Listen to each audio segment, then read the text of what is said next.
y tratando de ser lo más claro posible de una cosa que es muy compleja, es realmente muy compleja, eh, pero que quiero que llegue, ojalá llegue a todos muy en el fondo, porque de todos nosotros deben salir pacientes con insuficiencia mitral que hasta antes de la era de Mitraclip estaban condenados a fallecer. Y después de la era de Mitraclip, quizás, como lo vamos a ver a posteriori con los resultados de muchos estudios, eh, después de la era de Mitraclip, la expectativa de vida y la calidad de vida han mejorado significativamente. Muchas gracias a la mesa directiva del Colegio Médico de Caldas por la invitación, y como les decía anteriormente, para mí es un honor poder estar acá dándoles un poquito de este conocimiento.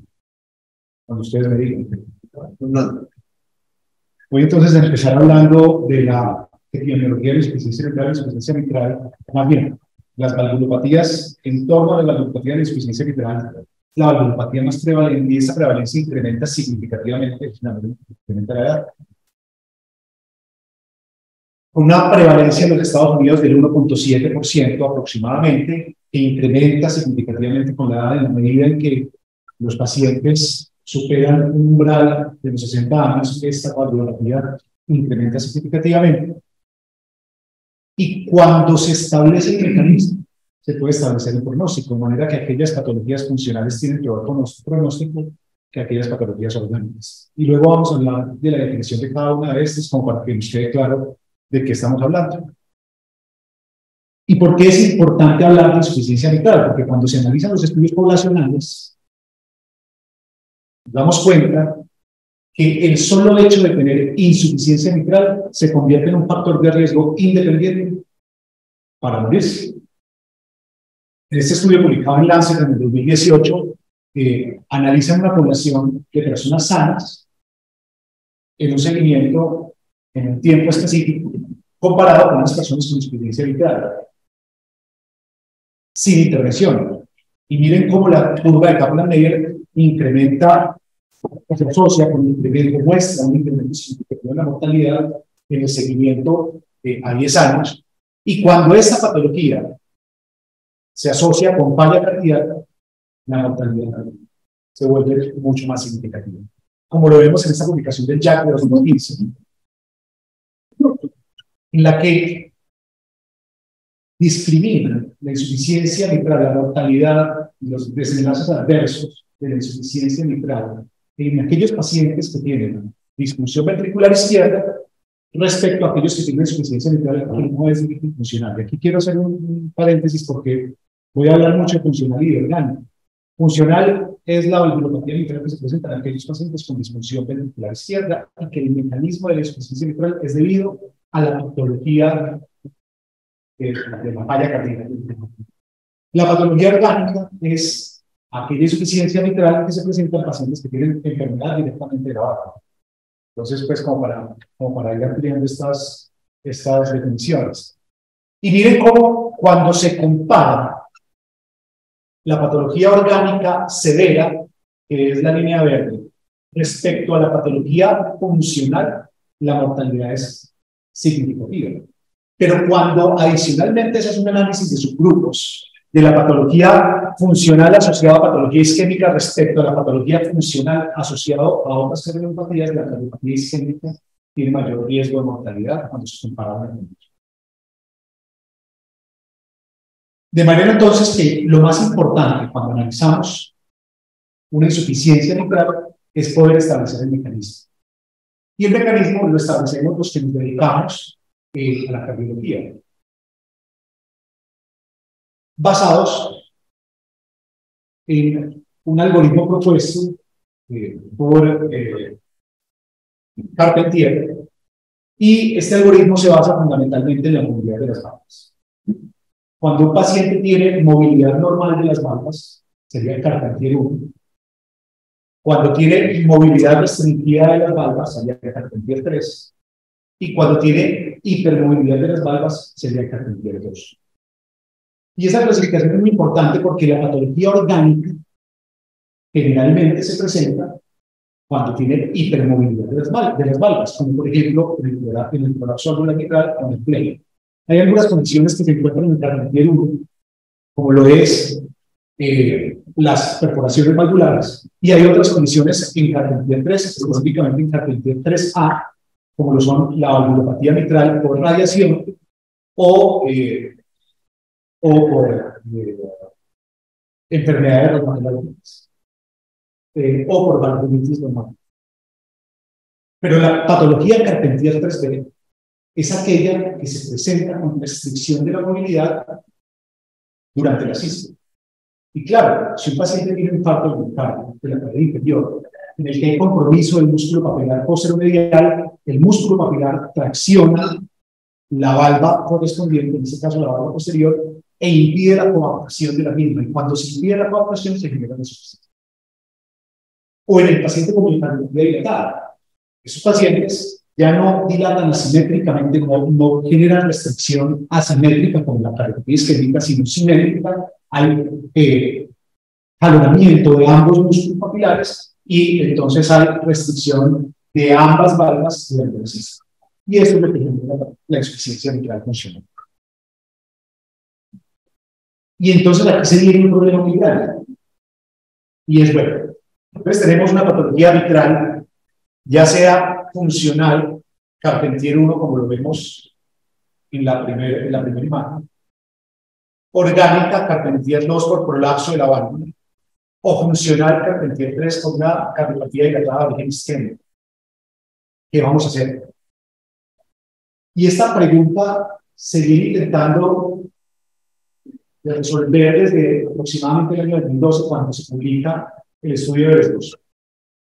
Y el estudio de EVEREST-2 compara el manejo quirúrgico de la insuficiencia mitral en pacientes con patología orgánica respecto al manejo percutáneo cognitivo.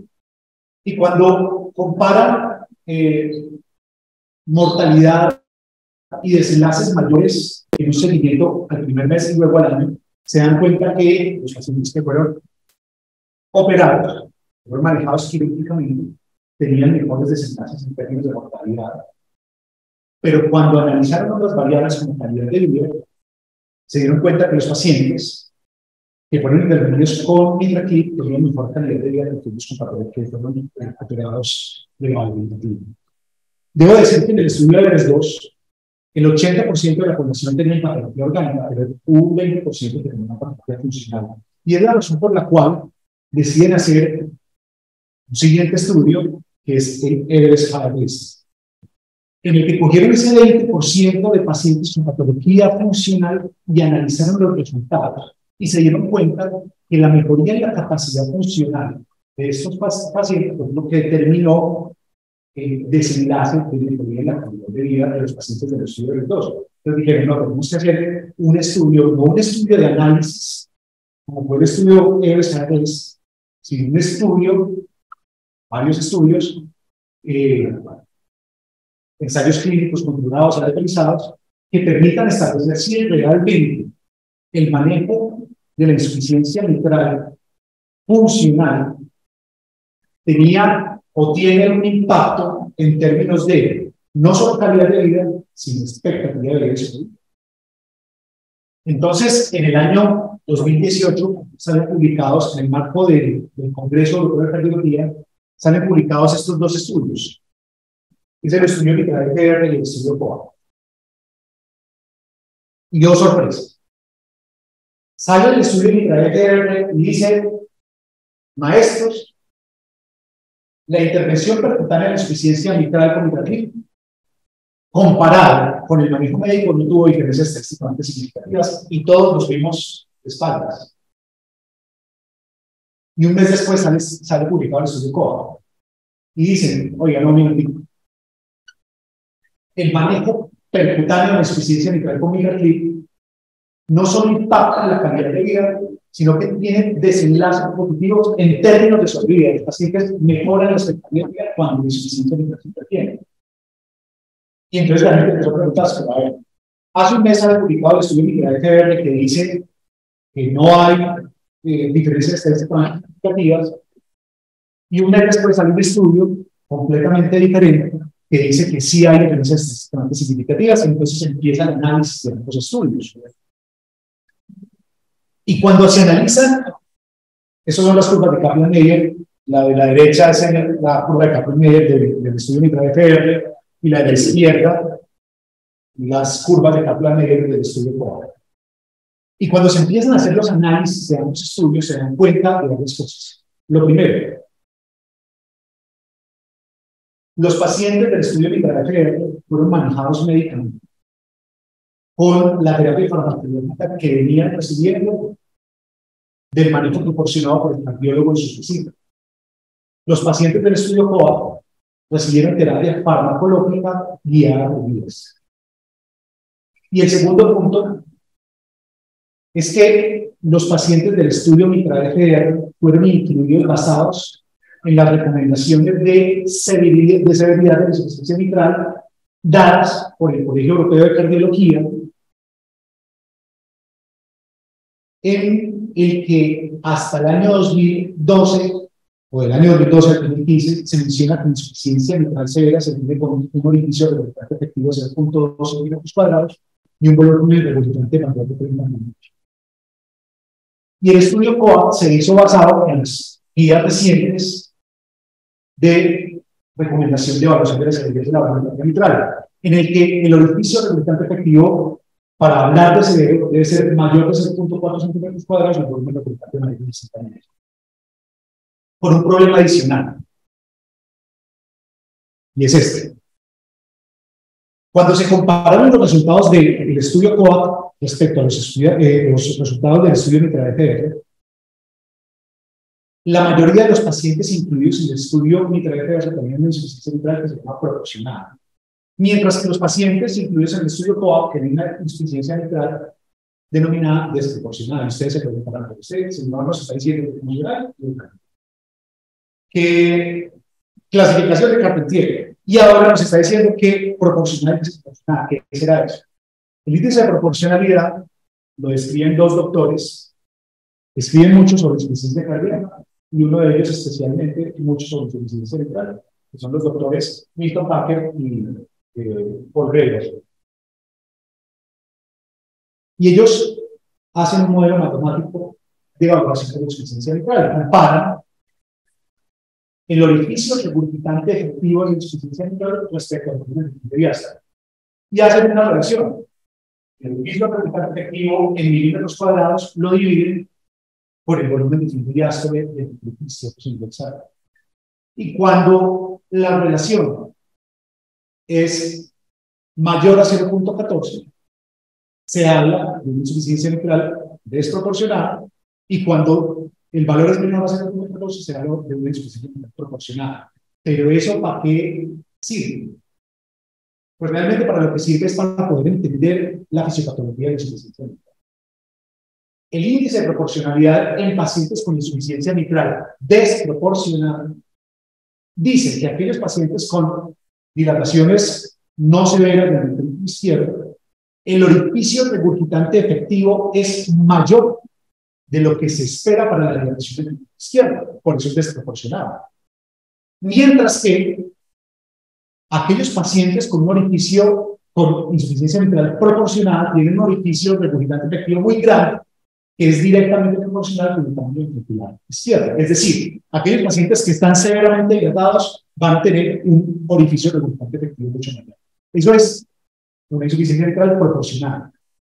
Y cuando analizaron los subgrupos del estudio COA versus los subgrupos del estudio Mitra-FR, se dieron cuenta que aquellos pacientes del estudio Mitra-FR estaban mucho más dilatados, tenían orificios regurgitativos más grandes, y probablemente la intervención o el tiempo, el momento para llevarlos a intervención percutánea de insuficiencia mitral ya había pasado.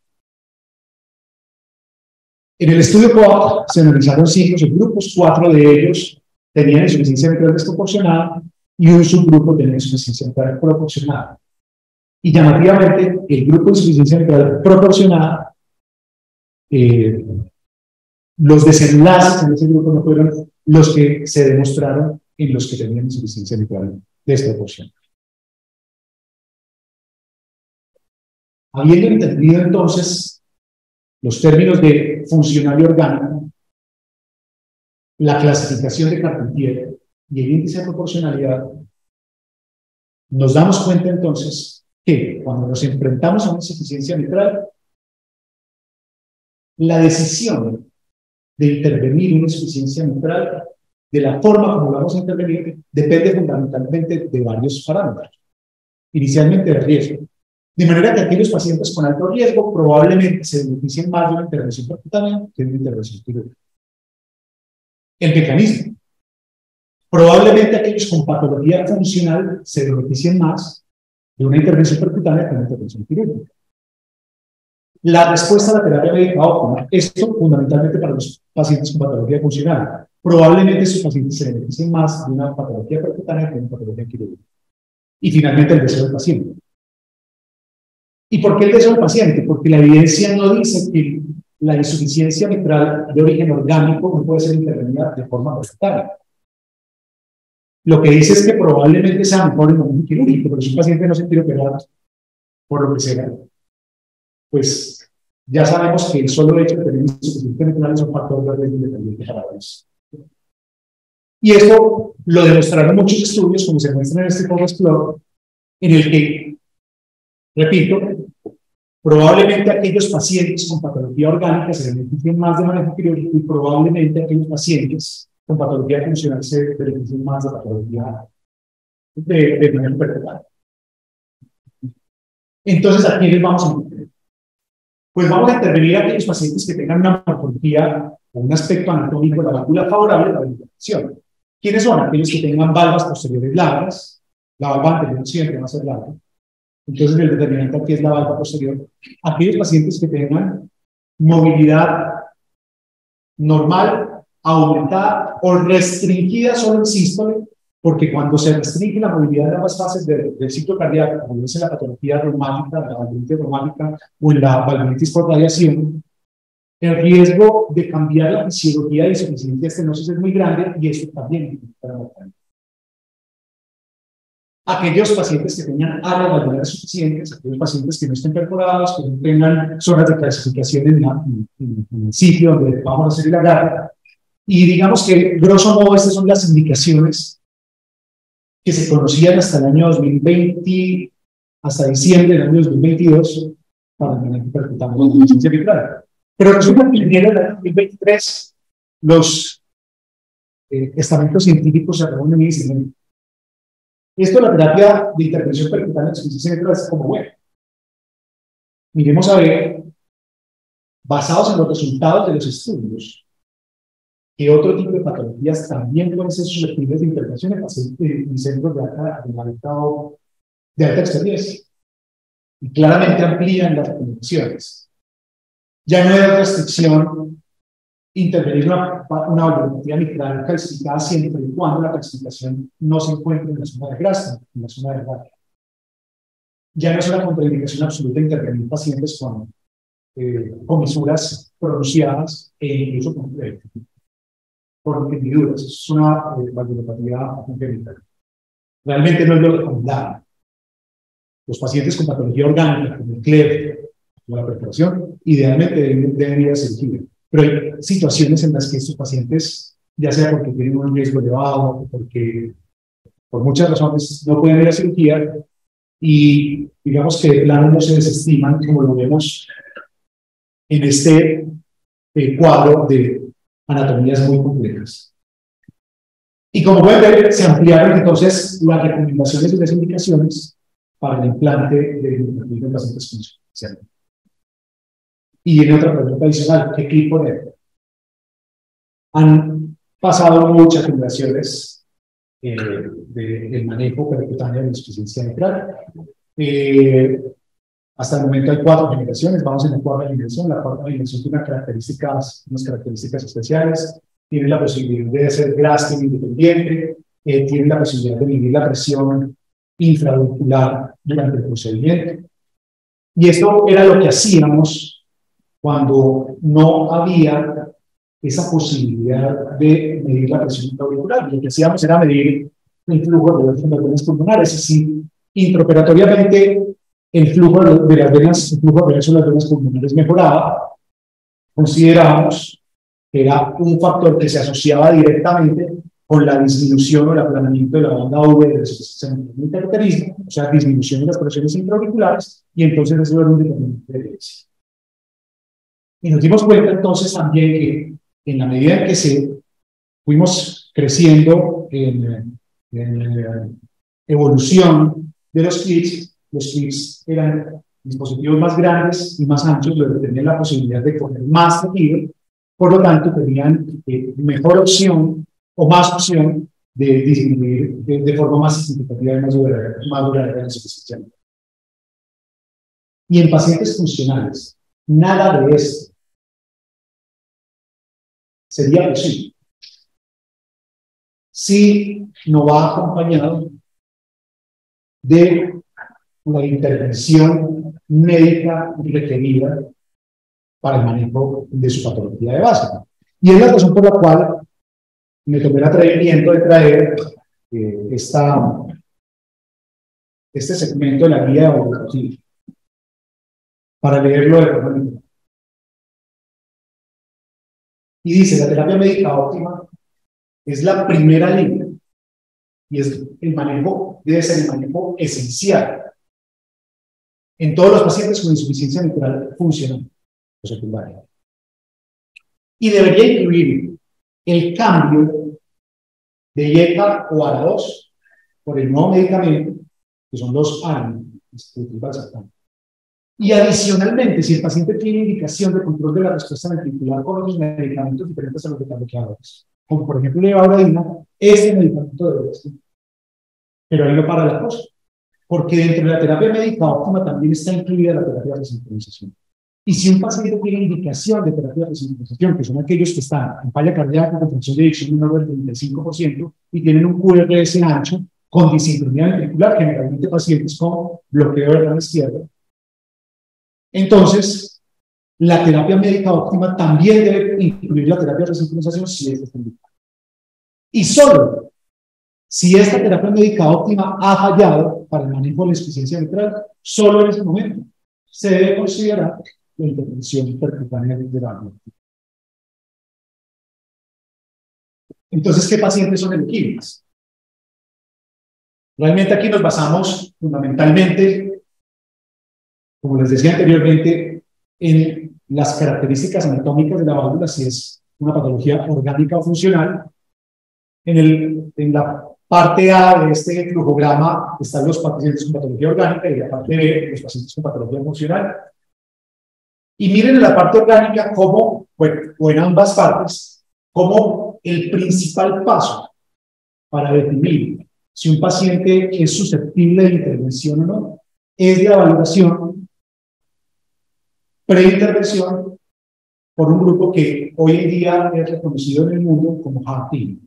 ¿Y quiénes incluyen el Heart Team? El Heart Team incluye un experto en falla cardíaca, un experto en imagen cardíaca, un experto en enfermedad valvular, un cardiólogo intervencionista, un cirujano con experiencia en cirugía de la válvula mitral, un anestesiólogo cardiovascular. Y hay unos participantes del grupo que son esenciales, así como lo son las personas que intervienen al paciente en el momento del manejo percutáneo, que son la enfermera de falla cardíaca, porque hoy en día está muy bien establecido el rol que juegan este personal paramédico en el manejo antes del alta y en el seguimiento al alta temprana, tanto para titulación como para asignación de citas, trabajo social, y otras personas como lo son el geriatra y como lo son el electrofisiólogo. El electrofisiólogo juega un papel importantísimo, sobre todo para definir si un paciente con patología, en este caso funcional, tiene indicación o no de resincronización cardíaca. Ahora miren el resto del flujograma. En los pacientes con patología orgánica, el punto quizás más importante es definir si el paciente tiene alto riesgo o es un paciente inoperable. en cuyo caso, pues la terapia percutánea, que es la que está azulita, es la terapia de elección, o si el paciente tiene alto riesgo de futilidad. Si la intervención es fútil, el paciente debe ir a terapia paliativa. Y en pacientes aún teniendo patología orgánica, y en pacientes con patología funcional, pues lo vamos a analizar basados en los resultados del POA, del estudio que les conté, que demostró que tuvo mayor impacto en la sobrevida y no solo en la calidad de vida. Entonces, si los pacientes tienen criterios similares al POA, se van para manejo percutáneo, y si no tienen características similares a los criterios de inclusión del estudio POA, pues vamos a definir, o se va para manejo percutáneo, o se va para otro tipo de intervención percutánea como es la asistencia ventricular, o se va para manejo percutáneo como puente de trasplante, o se va para manejo de cuidado paliativo. Lo cierto es que si un paciente tiene hipertensión pulmonar, tiene otras valvulopatías severas, tiene diámetros severamente incrementados, o cualquier condición que en algún momento se asocie con una clase funcional deteriorada independientemente de la patología mitral, estos pacientes no son candidatos para la intervención, porque los resultados de la intervención no van a ser consecuencia de la misma intervención, sino de sus comorbilidades. Y esta es la razón por la cual probablemente un paciente con disfunción ventricular derecha severa y con insuficiencia respiratoria severa probablemente no sería el paciente candidato, toda vez que este paciente, a pesar de que le pongamos en un traclip, va a continuar congestivo, va a continuar hinchándose y su patología pues, no va a mejorar. Y evidentemente en pacientes con patología oxigenorequiriente, pues probablemente sus pacientes no sean los candidatos para la intervención, justamente por lo mismo, porque la intervención de la válvula mitral no va a generar impacto en los desguaces gruesos. Y hay un punto muy importante, y es que nos acostumbramos a que cualquier persona, por ser anciana, por el solo hecho de ser anciana, los desestimamos de cualquier intervención. Y hoy en día hay muchos reportes de cómo los pacientes adultos mayores, me van a crucificar aquí en esta facultad de obesidad adulto mayor, así me pongo yo, cómo los pacientes adultos mayores funcionales se benefician significativamente de intervenciones percutáneas, como dice este editorial publicado en JACC. Y les he hablado mucho de indicaciones, de características anatómicas y de características funcionales y que no sé qué, pero no les he hablado de qué es un vitraclip. Y lo importante también es que ustedes conozcan este estudio. El vitraclip surge gracias a la evolución de una técnica quirúrgica que describe el doctor Alfieri en el año de 1990. El doctor Alfieri dice, bueno, si yo tengo un paciente, esto además es una válvula que anatómicamente se parece a una válvula a un defecto congénito de doble perforación de la válvula mitral. Entonces el doctor Alfieri dice, bueno, pues si yo afronto la válvula anterior con la válvula posterior de la válvula mitral, y hay una insuficiencia que es muy grande que pasa por toda esta línea de coaptación, pues fácil, si la afronto, pues la insuficiencia mitral va a reducir. Y le fue bien en los pacientes que tenían insuficiencia mitral. Pero los pacientes que tenían insuficiencia mitral excéntrica, no le fue tan bien. Entonces, en la década del 90, empieza a desarrollarse técnicas de intervención percutánea en perros con insuficiencia mitral provocada. Y esta es la evolución del vitraclip. Entonces eran unos alambres que posteriormente fueron evolucionando a unos alerones que eran alados con cuerdas. Posteriormente se evoluciona a unos dispositivos con unos brazos con dientes para agarrar el tejido, para desgarrarlo también. Y finalmente termina en lo que hoy en día se conoce como un dispositivo final, que es un dispositivo que tiene unos brazos, que es donde va a caer la válvula mitral, con unos dientes, que son los que van a agarrar la válvula mitral, y con otros bracitos, que se llaman grippers, que son los bracitos que agarran la válvula mitral y lo pegan hasta llegar a la última tecnología, que es lo que tenemos hoy en día. ¿Y cómo se hace esto? Inicialmente hacemos una valoración preoperatoria, ya casi termino para no cansarnos. La valoración preoperatoria debe ir pues, analizada desde todo punto de vista. Tenemos un paciente a quien le vamos a valorar la función ventricular izquierda por las proyecciones, por medio de las proyecciones que habitualmente utilizamos. Y posteriormente analizamos la celeridad de la valvulopatía. Este paciente es un paciente que tiene una insuficiencia mitral que claramente es severa. La insuficiencia mitral es este color, este mosaico de color que se ve aquí en la aurícula izquierda. Y pues en la medida en que ocupe más espacio, hablándolo groseramente, en la medida en que ocupe más área de la aurícula izquierda, pues es más severa.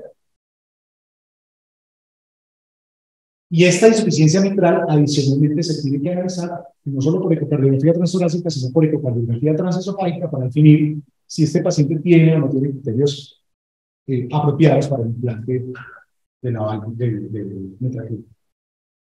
Se analiza el flujo de las venas pulmonares, como lo vemos en estas diapositivas, y se analiza la valoración tridimensional para definir que no haya calcio en la zona de Grasting, que no haya rupturas, perforaciones o hendiduras o cualquier alteración anatómica que contraindique la intervención, y pues se hacen otras mediciones como el cálculo del beneficio recuperante efectivo de construcción tridimensional, que es lo que vemos aquí a la derecha.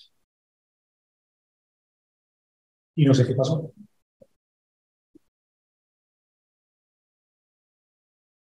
Ahora vamos a hablar de la intervención.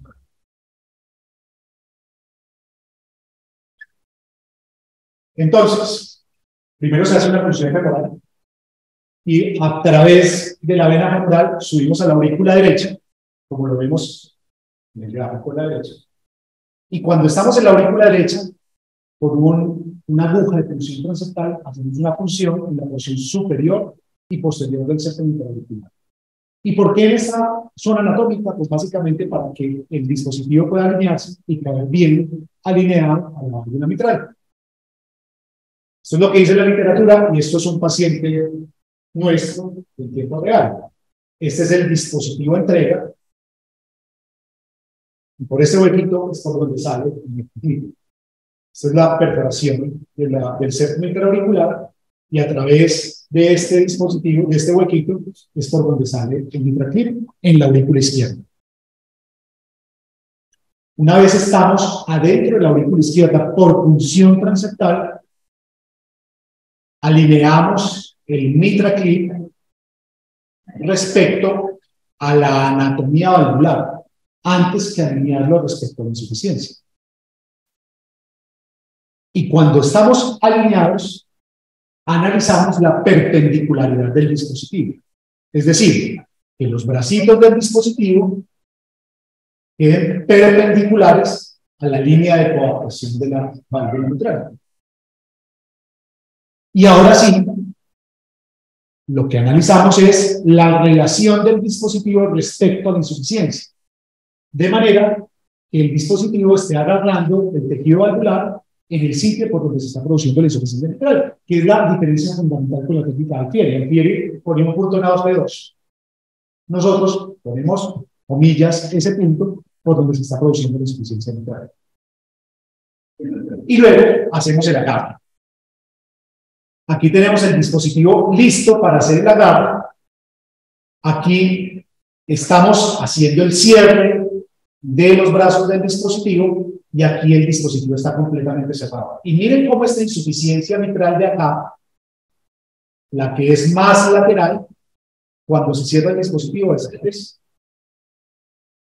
Entonces decidimos, una vez implantado el mitraclip, decidimos si la insuficiencia mitral residual es lo suficientemente grande para ponerle otro clip o si lo dejamos así. En este caso, pues tuvimos la necesidad de poner otro clip. Entonces, hacemos exactamente lo mismo, alineamos el dispositivo y seguimos, hacemos todos los pasos que hicimos anteriormente y dirigimos el dispositivo al sitio donde está la insuficiencia, lo alineamos en la insuficiencia que quede perpendicular respecto a la zona de coaptación de la válvula y hacemos el segundo agarre.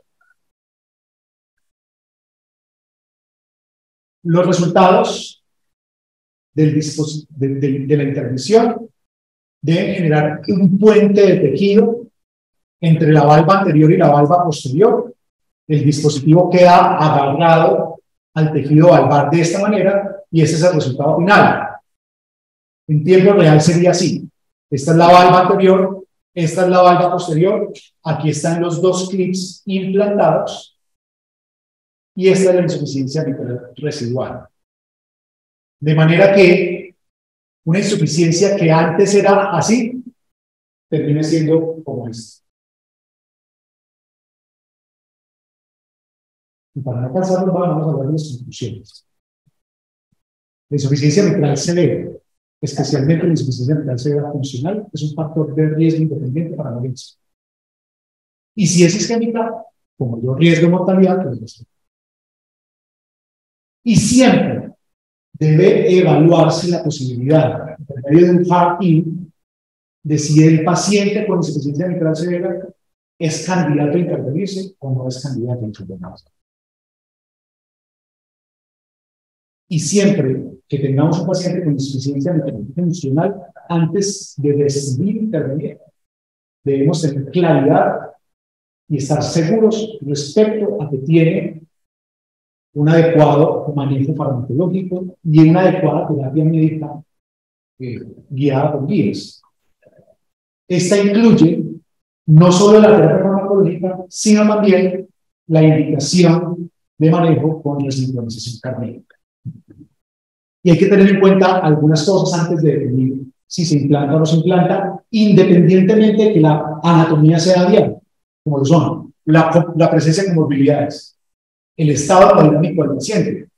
Ningún paciente en choque es conveniente para meterlo, porque la mortalidad de ese paciente está determinada por el choque cardiogénico y no por la insuficiencia mitral. El estadio de la falla cardíaca, por supuesto, pacientes con falla cardíaca avanzada probablemente sean candidatos a un implante, eventualmente como ponte trasplante. Y la coexistencia de otras valvulopatías. Recuerden, un paciente con estenosis aórtica severa, a la que no se le vaya a hacer nada, la mortalidad de este paciente depende fundamentalmente de su otra valvulopatía y no del resultado del implante. El tipo de intervención depende, como lo habíamos visto anteriormente, depende fundamentalmente del riesgo. Si es un paciente de riesgo alto, probablemente se beneficie más de manejo percutánea, y si es un paciente con una patología funcional, el mecanismo, probablemente se beneficie más de manejo percutáneo, y lo contrario, si es un paciente de riesgo bajo o intermedio, probablemente se beneficie más de manejo quirúrgico, y si es un paciente con una patología orgánica, probablemente se beneficie más de manejo quirúrgico.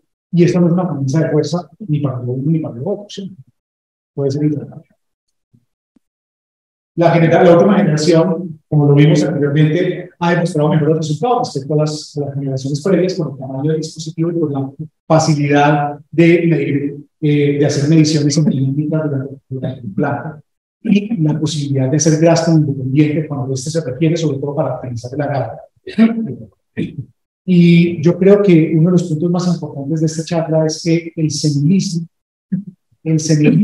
es el principal factor adverso en nuestros ancianos. Creer que porque se es anciano no tiene indicación de intervención es el principal factor de riesgo para que nuestros ancianos mueran. Y eso era todo lo que les quería contar el día de hoy. Les agradezco mucho por la atención.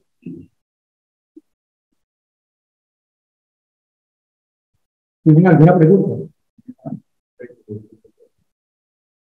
De la Academia, doctor, muchas gracias por esta importantísima conferencia de una medicina de precisión personalizada, especialmente de la experiencia que tiene usted y que tiene su grupo. Como es tradicional en la Academia, el doctor Campo Díaz va a hacer un pequeño comentario sobre su participación y luego le daremos la palabra a cada uno de los presentes y a las personas que están vinculadas. Tengo que decirles que reportamos 50 personas conectadas virtualmente, y aquí tenemos el grato gusto de ver 15 personas caras conocidas, algunas por primera vez. Bienvenidos todos. Doctor Capelía, por favor. Bueno, primero para mí es mucha alegría ver que nuestros egresados vuelven y vuelven con cosas nuevas. Para el resumen que yo entiendo es que uno tiene una válvula mala y que ya no hay que abrir el corazón con todo lo que implica abrir el corazón, sino que se le puede poner una valvulita como de repuesto que funcione dentro de la misma sin tener que operar al paciente y haciéndolo por vía percutánea. Y también he visto que en el Hospital Santa Sofía esta semana hicieron un TAVI que es de la válvula aórtica, donde también en lugar de hacer estas cirugías tan grandes, tan complejas y tan difíciles, se puede hacer un manejo percutáneo y mejorar la calidad de vida. Esto es increíble que lo hagamos acá y que tengamos personas que sean referentes no solamente nacionales, sino internacionales, o que iniciaron el entrenamiento con nosotros y después vienen a mejorar la calidad de vida de nosotros. Dos preguntas que siempre nosotros hacemos. Primero, ¿cuánto vale? Y segundo, si los pacientes de nosotros tienen acceso a esta patología. Me imagino que sí, pues son pacientes reales. Esas dos cosas. Tercero, si el paciente con este tiene coagulado siempre o si por los elementos con que se utiliza. Gracias. Voy a omitir la respuesta a la primera pregunta. No, mentira, sí. La respuesta sería vale lo que tenga que valer. Y la respuesta va dirigida a que si es una intervención que mejora no solo la calidad de vida, sino la expectativa de vida y disminuye las hospitalizaciones, basados en el costo-beneficio, claramente tienen más beneficios. Es una intervención, un paciente que tiene mayor riesgo de morir y de rehospitalizarse por falla cardíaca, o determinar en manejos avanzados como trasplante cardíaco o uso de dispositivos de asistencia ventricular, pues evidentemente, desde el punto de vista de costo-efectividad, pues es más costo-efectivo hacer un implante que dejar que un paciente progrese hacia la muerte. Respecto a la segunda pregunta, pues claramente lo hacemos en pacientes de nuestro medio. Nosotros pues ya tenemos en nuestro haber varios casos hechos en el Hospital Santa Sofía, y pues yo tengo unos pocos más en otras partes del país y del mundo. Entonces se hacen en nuestros pacientes reales. Y respecto a la indicación de anticoagulación, pues la indicación de anticoagulación depende fundamentalmente de la indicación de anticoagulación que tenga el paciente. Es decir, si el paciente tiene fibrilación auricular, la indicación de anticoagulación es la fibrilación auricular, no el implante de la válvula. El dispositivo, mientras se endoteliza, se maneja con terapia antiagregante plaquetaria durante los 3 primeros meses y como les decía anteriormente, la indicación de uso de anticoagulantes depende fundamentalmente de la indicación médica para el uso de esos medicamentos. ¿Existe la posibilidad de migración? Sí, por supuesto. Uno de los riesgos frecuentes, de los riesgos que se puede presentar en un MitraClip es el detachment, es decir, que se suelte el dispositivo. Y esta clasificación de este riesgo es detachment precoz o detachment tardío. El detachment precoz es que intraprocedimiento o tempranamente se suelte el dispositivo. Y el detachment tardío es que con el tiempo, después de los 3 primeros meses del implante, el paciente o más bien el dispositivo se suelta. Nos ha pasado. Hemos tenido detachment precoz que solucionamos en sala, lo fijamos con otro dispositivo, entonces el paciente queda con un dispositivo al lado y lado que fijan el dispositivo que quedó suelto. No nos ha pasado que se suelten los 2 brazos del clip porque se llena un embolismo del dispositivo y toca recuperarlo. Se puede recuperar, pero es una complicación no deseable. Ha pasado en el mundo el detachment de ambos brazos del dispositivo. Pero digamos que las complicaciones son menos frecuentes que los beneficios que aporta el dispositivo. Hemos tenido otras complicaciones, yo he tenido otras complicaciones que hemos resuelto en el proceso. Tuvimos un desgarro del septum interauricular. Hagan de cuenta que el introductor con el que se atraviesa el septum interauricular es un introductor de Dirichlet French. Es decir, es un hueco en el septum interauricular. Y claro, es un dispositivo pesado que se manipula y tuvimos un desgarro del septum interauricular que corregimos con amplasia, con un dispositivo de cierre de efecto del septum interauricular. Y también hay otras complicaciones. Yo tuve una de ellas que es el agarre del dispositivo en el aparato subvalvular. Eso es una tragedia. El grupo con el que yo me formé y con el que trabajé muchos años en esta terapia, digamos, fuimos uno de los grupos referentes en el país. Y en la época en que empezamos a hacer este procedimiento, no se conocía o no se sabía qué hacer cuando sucedía esta complicación, y es que se enreda el dispositivo en el aparato subvalvular. Entonces, lo hicimos con un dispositivo de primera generación, ya pueden darse cuenta ustedes de hace cuántos años fue. Y ese dispositivo de primera generación era un dispositivo que era más difícil de manejar y que los movimientos no eran tan previsibles. Y el dispositivo nos dio un brinco y estábamos en 3P3 y brincó a 1P1 y se nos engarzó en el aparato subvalvular de 1P1. Lo soltamos, pero cuando lo soltamos fue una insuficiencia mitral que cuando entramos a la severa se volvió en una insuficiencia mitral torrencial. Era una cosa, yo decía, Dios mío, ¿qué estamos haciendo? Logramos solucionar la insuficiencia mitral y después de esa complicación salen unos reportes de otras partes del mundo a quienes también les pasó la misma complicación y dijeron, lo mejor que hay que hacer es, si se envía el dispositivo, es haga el grasping, agarre el dispositivo en la aparato subvalvular y agarre el implante. Y eso es lo que hoy en día se hace. Eso no lo sabíamos. El paciente, por fortuna, salió con una insuficiencia mitral de torrencial, terminó en moderada, y el paciente estuvo bien durante 2 años, y después el señor era de Amazonas, y después lo perdimos. No sé qué pasaría con él. Otra cosa en la evolución del intraclip es que antiguamente, cuando empezó la terapia, estamos hablando del año 2012, cuando empezó la terapia, era suficiente reducir en un grado la insuficiencia mitral. Es decir, si un paciente tenía insuficiencia mitral severa, con que quedara con insuficiencia mitral moderada, digamos, nos dábamos por bien servidos. Hoy en día, el objetivo es reducirlo a leve o menos. Entonces, claro, complicaciones en torno a dejar una insuficiencia mitral que antes era severa como moderada es el riesgo de que vuelva a tener severa. Entonces, eso lo dice la evolución del dispositivo y los análisis de los estudios superiores. Y esas son las complicaciones que hemos tenido durante el procedimiento.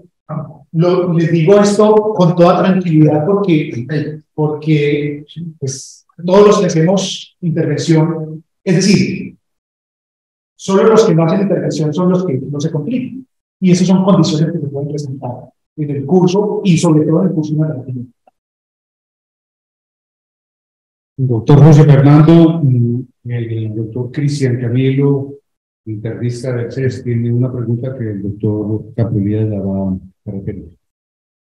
Esta sí es pregunta internista. Nos pregunta Cristian, si el daño estructural, reparante disfuncional, ya está hecho, ¿por qué esperar a respuesta a tratamiento fundacional de la falla cardíaca o terapia de resincronización y no hacer el manejo simultáneo en pacientes que cumplen con criterios imagenológicos de manejo percutáneo? O se ha demostrado, es la pregunta, o se ha demostrado que el manejo médico revierta la insuficiencia mitral funcional severa. La respuesta es clara y rotundamente sí, basados en múltiples estudios en los que se demuestra que hasta el 30% de los pacientes con insuficiencia mitral funcional, cuando se les administra la terapia fundacional e incluso la terapia de resincronización, y ya voy a hablar de uno y otra, la terapia fundacional es la terapia farmacológica, cuando hacen remodelación reversa, hasta el 30% pueden recuperar o disminuir la severidad de la insuficiencia mitral. El otro punto es que un paciente congestivo, generalmente los estados de hipervolemia magnifican la severidad de las valvulopatías auriculoventriculares, sobre todo las insuficiencias valvulares. Y respecto a la terapia de resincronización, el bloqueo de la rama izquierda o la disincronía septal genera alteración de retraso en la contracción del músculo papilar anterolateral. Y este retraso en la contracción del músculo papilar anterolateral retrasa igualmente la coaptación de la válvula anterior. Y cuando se retrasa la coaptación de la válvula anterior, pues se genera la insuficiencia mitral. Entonces, entre un 15 y un 30% de los pacientes con disincronía septal con indicación de resincronización mejoran la insuficiencia mitral cuando se hace terapia de resincronización cardíaca.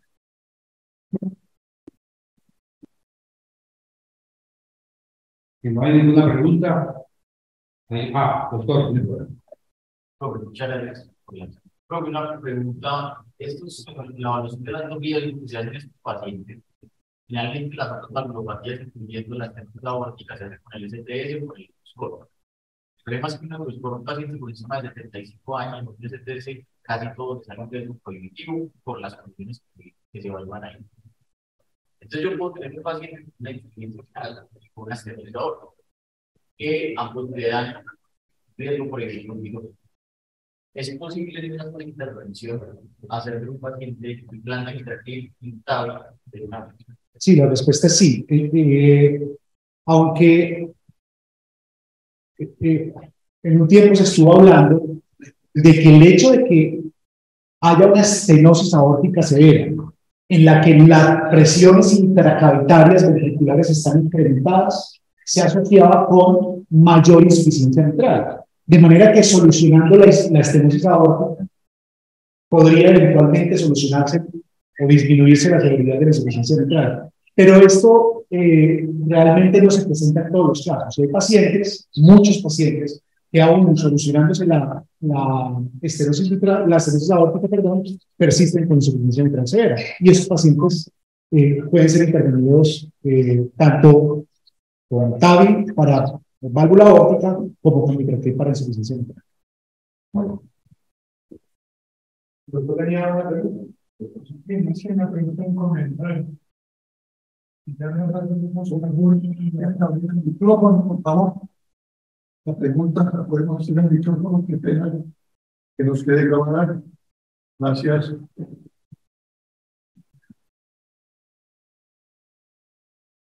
Ya hemos podido pues ver la necesidad de una tecnología, un desarrollo tecnológico impresionante a través del tiempo y de una necesidad de personal, no solo cabezas de los equipos, sino de todos estos equipos que se requieren para preparar a una persona para que pueda llegar a hacer esto. Pero lo que más me llama la atención y que siempre he pensado que es el origen de la investigación es el problema. El problema del doctor, no recuerdo el nombre, de tener una insuficiencia mitral. Seguramente se puso a pensar y vio una cosa muy sencilla, de un tubo en donde había que disminuir el flujo. Se imaginó que poniendo esos ganchos ahí era factible y mire a lo que llegó. Es impresionante. Tal vez en un rato de descanso o de pereza o de carrera, se puso a pensar y se le prendió el bombillo. Esto es la forma de tratar la insuficiencia. Y yo creo que la mayoría de las investigaciones nacen en eso, un problema que no tiene que solucionar. Recordamos que es el demanda de nuestro grupo y quiere hacer un comentario. Buenas noches a todos.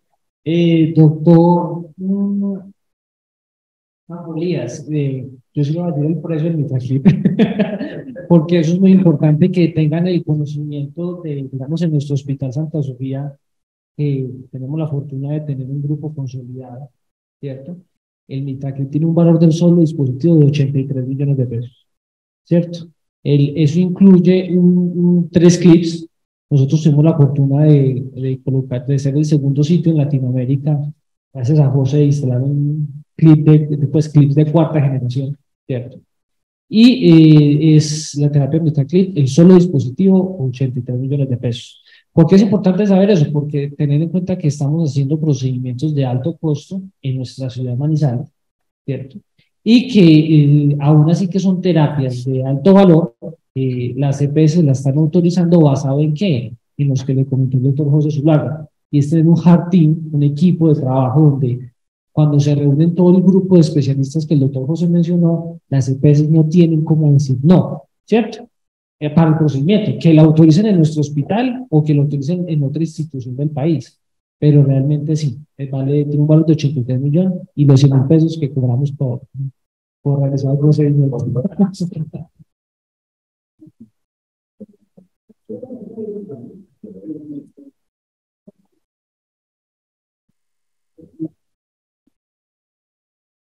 Bueno, muchas gracias, doctor Germán, doctor Sebastián, doctor Norman Ramírez, por las preguntas. Ratificarle, doctor José Fernando, nuestra gratitud. Bienvenido siempre a la academia. Esperamos contarlo muy pronto como miembro de la academia, para nosotros sería un gran honor. Gracias.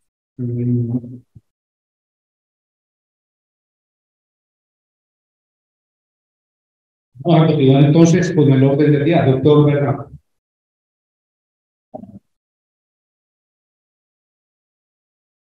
Muchas gracias, doctor, por su conferencia, realmente muy interesante.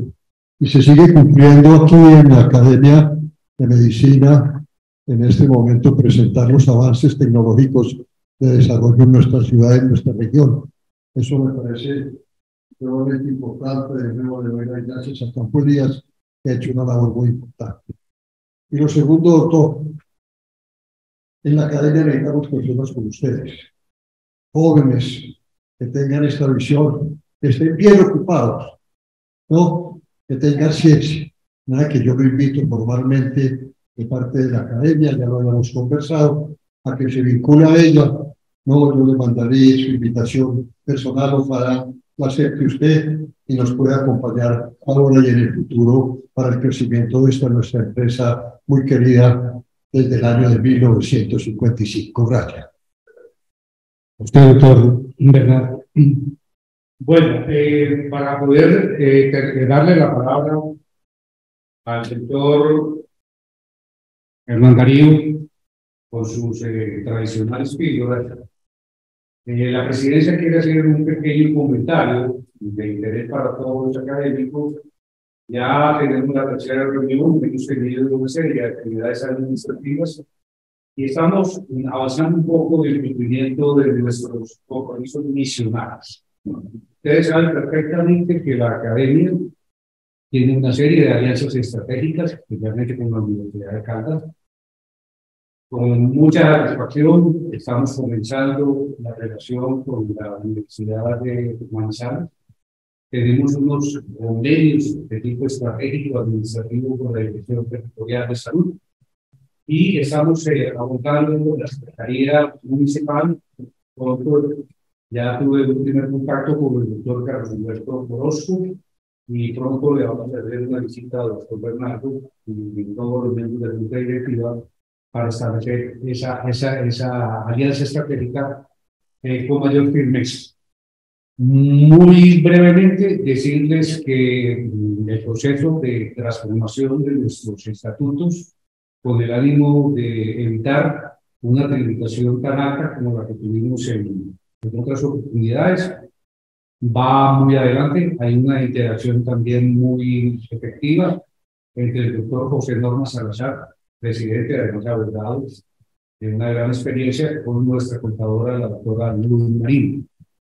Tenemos ya en el empalme que se hizo, la doctora Olga Marina ha empezado la labor de tesorería, lógicamente con la participación de todos nosotros, con la participación del doctor Giraldo, que celebramos aquí también con nosotros hoy, para poderle dar una dinámica de pertinencia a esa actividad tan fundamental para la academia.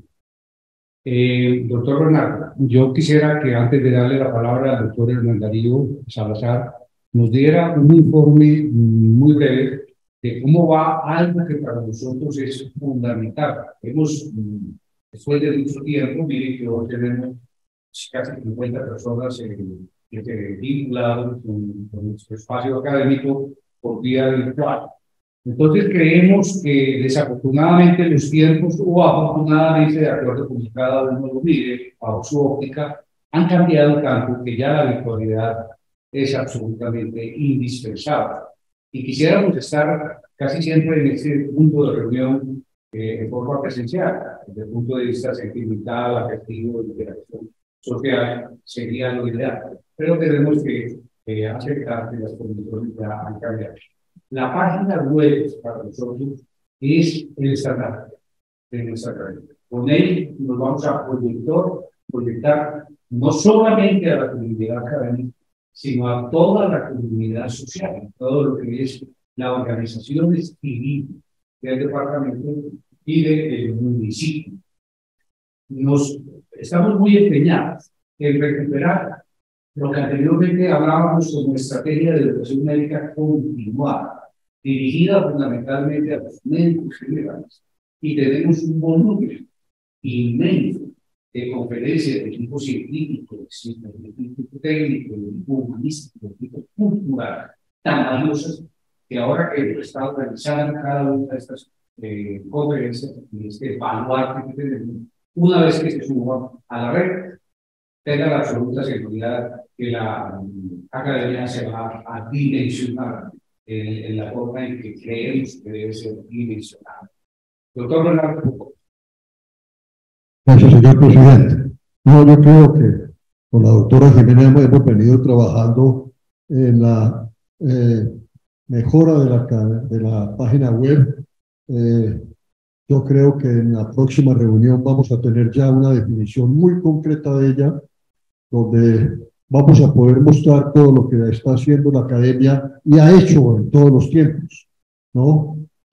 Cuando ustedes entran al canal de YouTube de la Academia de Medicina, uno se sorprende ver cómo hay conferencias que se han visitado 1000 veces, 1200 veces, 800 veces, 700 veces, conferencias que llevan ya 2 o 3 años y siguen siendo actualizadas y sigue la gente La última reunión que tuvimos de la Junta Directiva, recibimos un pequeño regaño en el sentido de que necesitamos poner en perspectiva todas estas conferencias y vamos a trabajarle a esto, a mandarles a cada uno esta conferencia, esta otra conferencia, porque hay cosas realmente sorprendentes como la que hemos visto hoy, doctor Salazar, como la de hoy, como la de la semana pasada, la reunión pasada sobre el doctor Jaramillo, en sobriotología, cosas novedosas que son realmente muy importantes. Y me permitiría, señor presidente, hacer un espacio aquí para comentar una cosa en la relación con la territorial de salud. Estamos montando con la Facultad de Ciencias para la Salud y la Academia de Medicina para ofertarlo a todo el personal científico de la territorial de salud, enfermeras, etc. Y es un tema que la academia ha tenido hace mucho tiempo mucha inquietud. Es humanizando la atención del paciente. Ese es el título, humanizando la atención del paciente. Pero estamos haciéndolo con una perspectiva diferente.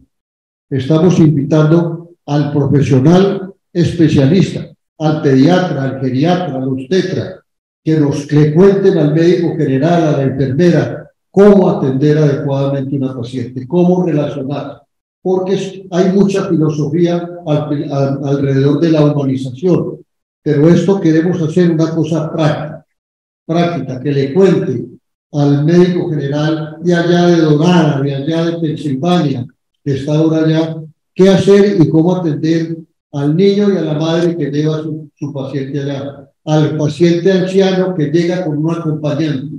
¿Qué hacer con esa persona desde la perspectiva del paciente, del profesional geriatra?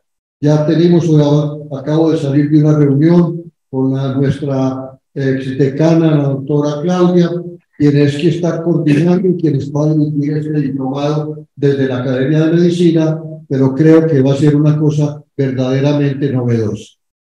Estamos asegurando porque por lo pronto la territorial le envía esto a por lo menos unos 150 médicos y enfermeras y fisioterapeutas y terapeutas respiratorios.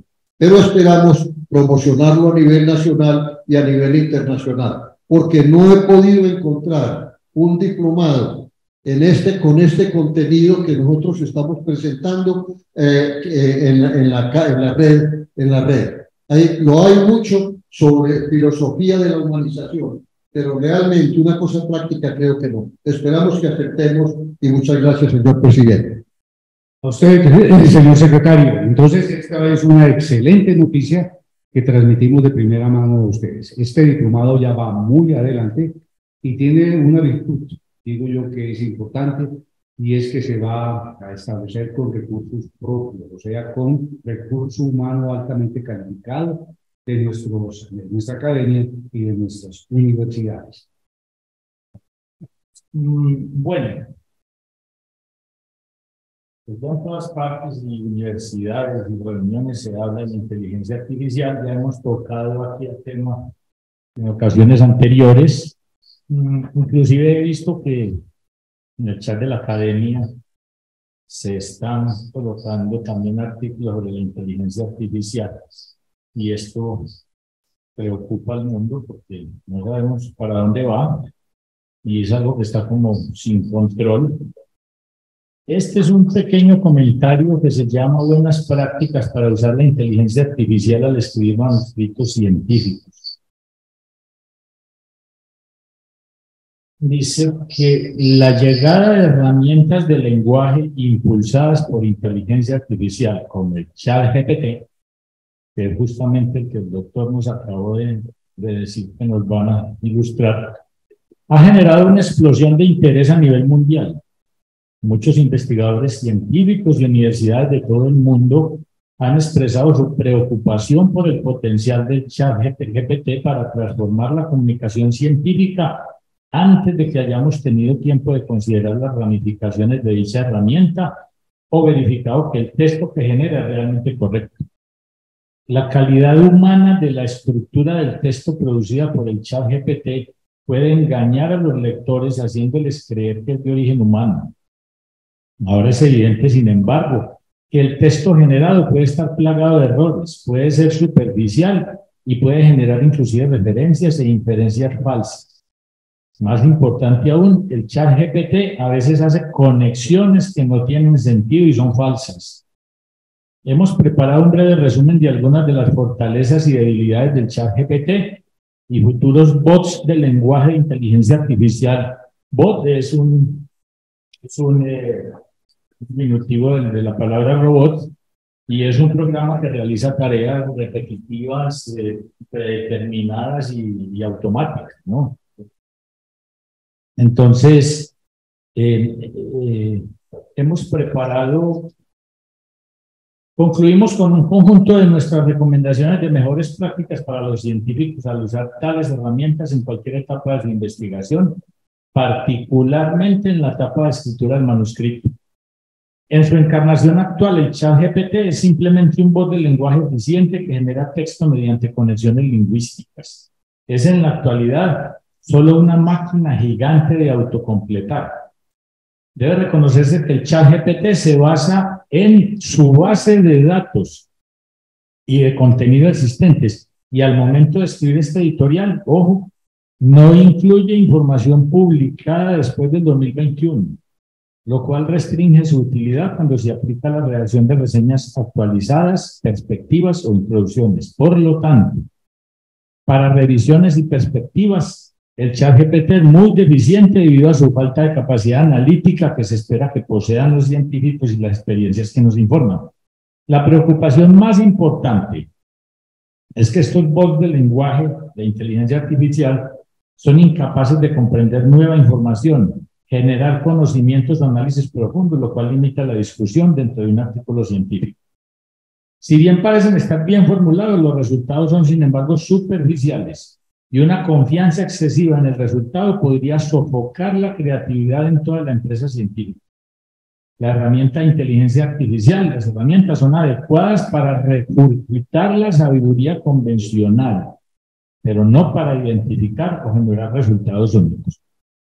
Las 6 recomendaciones, entonces, para el uso de la inteligencia artificial en una comunicación científica son: primero, reconoce el uso de un bot de inteligencia artificial para preparar el manuscrito. Indique claramente qué parte del manuscrito utilizaron la salida del bot de lenguaje y proporcione indicaciones y preguntas y otras descripciones en la información de apoyo. Segundo, recuerde a sus coautores y a usted mismo que en el mejor de los casos el resultado del modelo GPT de chat es simplemente un borrador muy inicial. El resultado está incompleto, puede contener información incorrecta y cada oración y declaración debe considerarse de manera crítica. Comprobar, comprobar y volver a comprobar y luego verificar nuevamente. Tercero, no use texto palabra por palabra de ChatGPT. Estas no son sus palabras. Es posible que el bot también haya reutilizado textos de otras fuentes, lo que lleva a un plagio involuntario. Cuarto, cualquier cita recomendada por un ChatGPT de bot de inteligencia artificial debe verificarse con la literatura original, ya que se sabe también que el bot genera citas erróneas. Quinto, no incluya ChatGPT ni a ningún otro bot basado en inteligencia artificial como coautor. No puede generar nuevas ideas o componer una discusión basada en nuevos resultados, ya que ese es nuestro dominio propio como humanos. Es simplemente una herramienta, como muchos otros programas, para ayudar con la formulación y la redacción de manuscritos. Y último, el ChatGPT no se hace responsable de ninguna declaración o incumplimiento ético. Tal como está, todos los autores de un manuscrito comparten la responsabilidad. Por último, lo más importante, no permita que el ChatGPT sofoque su creatividad y su pensamiento profundo. Úselo solo para expandir sus horizontes y generar nuevas ideas. Doctor Hernán Darío, un importante preámbulo a esta actividad que el doctor Sebastián va a hacer en los últimos juegos. ¿Algún comentario sobre lo que el doctor Hernán Darío ha expresado? Si no hay ningún comentario, muchas gracias a todos, que pasen una buena noche, que descansen. Nos volvemos a encontrar el próximo jueves. Sí.